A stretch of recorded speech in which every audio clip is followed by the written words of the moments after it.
ஸ்ரீமதி ராமானுஜாய நமः.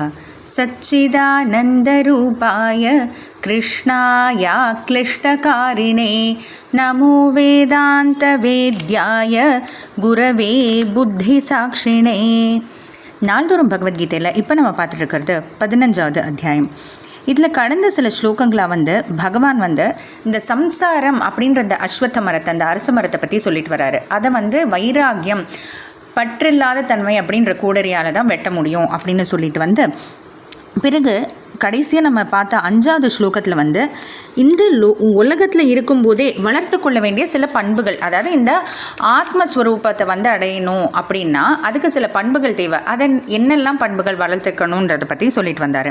இப்போது அந்த ஆத்மஸ்வரூபம், அதாவது அந்த ஆத்மாவனுடைய அந்த ஸ்வரூபம்னா அந்த ஆத்மாவனுடைய அந்த உண்மையான நிலையினுடைய அதிசயத்தை பற்றி இந்த 6வது ஸ்லோகத்தில் சொல்ல போகிறாரு. ந தத் பாசயதே சூர்யः ந சசாங்கோ ந பாவகः யத்கத்வா ந நிவர்த்தந்தே தத்தாம பரமம் மம.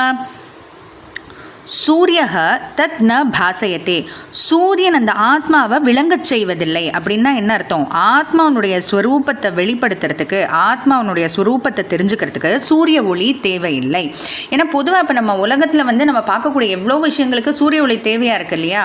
அதனால் இந்த ஆத்மாவனுடைய அந்த ஸ்வரூபம் வெளிப்படுறதுக்கு, அதனுடைய உண்மையான நிலை தெரியறதுக்கு சூரிய ஒளி தேவையில்லை அப்படின்ட்டு பகவான் சொல்கிறாரு. ந சசாங்கக, சசாங்ககன்னா சந்திரன், சந்திரனுடைய ஒளியும் தேவையில்லை.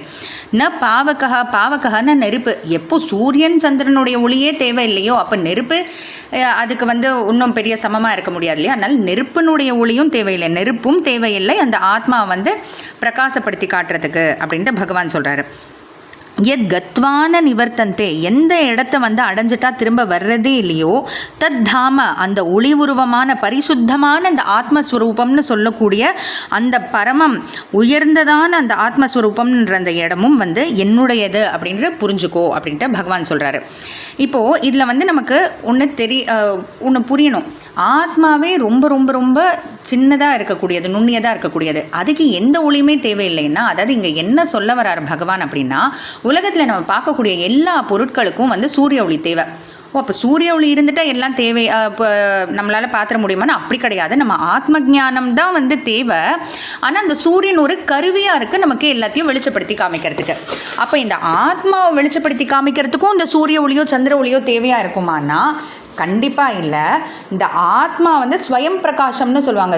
ஆத்மா தானே ஒளி விட்டுக்கக்கூடிய ஒரு விஷயம். அந்த ஆத்மா தானே ஒளிவிட்டுக்கக்கூடியதுனால அதுக்கு தனியாக சூரியனோ சந்திரனோ இல்லை அக்னியோடைய ஒளி தேவையில்லை அதை வெளிச்சப்படுத்தி காட்டுறதுக்கு. அந்த ஆத்மாவனுடைய அந்த ஸ்வயம் பிரகாசம், ஆத்மாவனுடைய அந்த ஒளியே தன்னை வெளிப்படுத்தி காட்டிக்கும் அப்படின்றது தான் இந்த ஒரு விஷயம். அடுத்து பகவான் சொல்கிறார், இந்த ஆத்மஸ்வரூபம்ன்றது அந்த உயர்ந்ததான இடம் அது என்னுடையது அப்படின்னா அப்போ என்ன சொல்ல வர்றார் பகவான்னா, அதுவும் என்னுடைய அம்சம், அதுவும் என்னுடையதில் ஒரு பகுதின்னு புரிஞ்சுக்கோ. அது தனியாக வேற எங்கேயோ என்னை விட்டு தனியாக இருக்கக்கூடியதுன்னெலாம் நினச்சிக்காத, அதுவும் என்னுடைய ஒரு அம்சம்னு புரிஞ்சுக்கோ அப்படின்ட்டு பகவான் சொல்கிறாரு. அப்போது அது என்னுடைய அம்சம்னா என்ன சொல்ல வராரு அப்படின்னா, இது அடுத்தடுத்த ஸ்லோகங்களை நம்ம பார்க்க போகிறோம். தொடர்ந்து பார்த்துட்டே வரலாம். ஜெய் ஸ்ரீ கிருஷ்ணா.